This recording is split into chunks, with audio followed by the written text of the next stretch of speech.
Hey gang, it's Bobby from 3P. I just want to quickly run through a basic lower body stretching routine that you can do either at home or when you're out and about. And so what I'll do is I'll just quickly annotate these as we go through. So you can see the first stretch that I'm doing here is just a regular calf stretch. Now the main point you want to focus on is ensuring that your heel of the rear leg is pushing firmly into the ground and that the leg is nice and straight, and you should feel that stretch in the top half of the calf, okay, so the main muscle belly itself. And you can hold all of these stretches for 30 plus seconds quite comfortably and work on that mobility that you might need as we go through.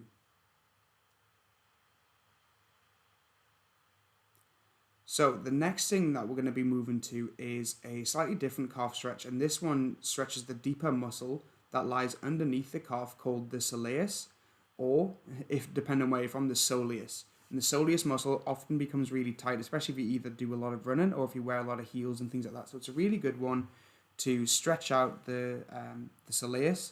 And what you need to do with this one is simply go down on one knee, as you see I'm doing there, and then apply all of your weight or a fair bit of weight through the knee, which is elevated there, and it will allow your heel to lift off of the ground.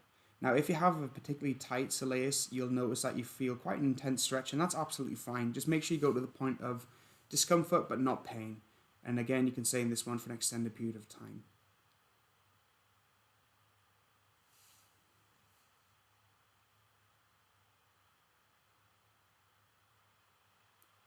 Alright, so the next thing we're going to do is a very basic hamstring stretch, and what you want to focus on is making sure that the leg's nice and straight, the heel is into a surface. So for example, I'm using one of the chairs here, and lean forward ever so slightly. The important thing is you'll see that my hand is resting on the leg, but I'm not putting pressure down on the leg because you might risk damaging the actual knee joint itself, which obviously we don't want to do. So you want to lean forward, keep the leg nice and straight, slightly unlocked at the knee, and as you go into the stretch, simply lean forward and you'll feel that tension within the hamstring. This is just one of the different types of hamstring stretches that you can do to both loosen off the hamstring and also increase your mobility and flexibility too. And again, you can hold this one just like the others before for 30 plus seconds quite comfortably.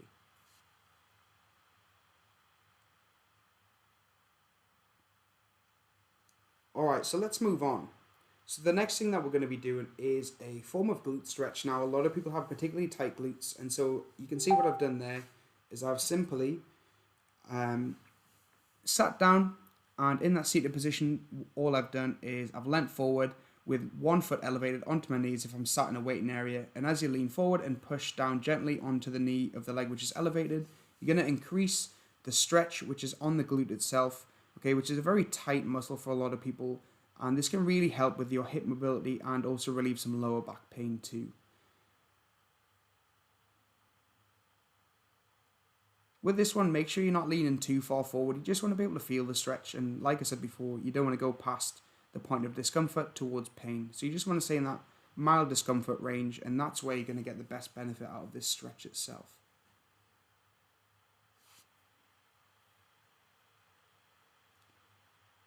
So now we're going to move on, so we no longer need the chair anymore. And the next one we're going to be doing is the adductor stretch, okay? So this one stretches the muscles which run down the inside of the thigh, and some important coaching points on this one. First of all, you'll see my legs fully outstretched and my sole of my foot is completely flat on the floor. You need to make sure that you're not on the edge of your foot, okay, so towards the arch of your foot, because otherwise a lot of the stress is going to go onto your knee. And just like you've seen me do there, you can increase the stretch even further by coming down slightly more towards the floor. And again, you can deepen the stretch more so in combination with pushing your hips further back, which you'll see right now. So the leg goes gently out to the side, hips go way back, and then simply drop down, and then you'll find that decent stretch that you need from there. A point on this one is the muscles that run on the inside of the thighs are quite sticky, they call it, which means that they can feel a little bit tender when you're doing it. You might get a couple of tiny pops and clicks and stuff. That's just the muscle relaxing, but remember, you need to go to the point of discomfort but not pain. If you feel any pain, you just need to back out of the stretch just a little bit.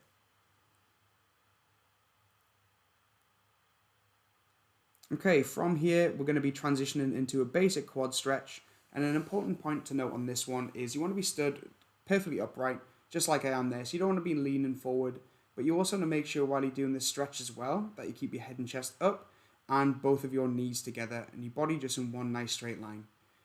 This one can also be done on the floor if you'd prefer to be lying down, but that's completely your choice. Either works just as well. And so you'll see from here, from the front, we grab the legs and we bring the knees completely together and the body is in one nice straight line, meaning that we get the maximum benefit from the stretch and it's not shifting towards anywhere else. And the added benefit of doing it standing rather than lying is that you can stabilize yourself and really focus on keeping that head and chest up, where you might find a bit of difficulty if you're lying down, particularly if you're quite tight as a person. So next from here, what we're going to do is a hip flexor stretch. And what this hip flexor stretch does is it loosens off the front of the hip. Okay, there's a really important muscle that runs from the top of the hip deep within the spine all the way down to the knee. So it's important that we do this one regularly. You can do this one very often throughout the day, especially if you sit a lot. And it's really going to help alleviate back pain, especially in conjunction with good quality training, which is like what we do itself. So some main points on this one is once you get into that lunge position, just gently relax the knee onto the floor. You can put a pillow underneath the knee if you want, and then also relax your rear foot.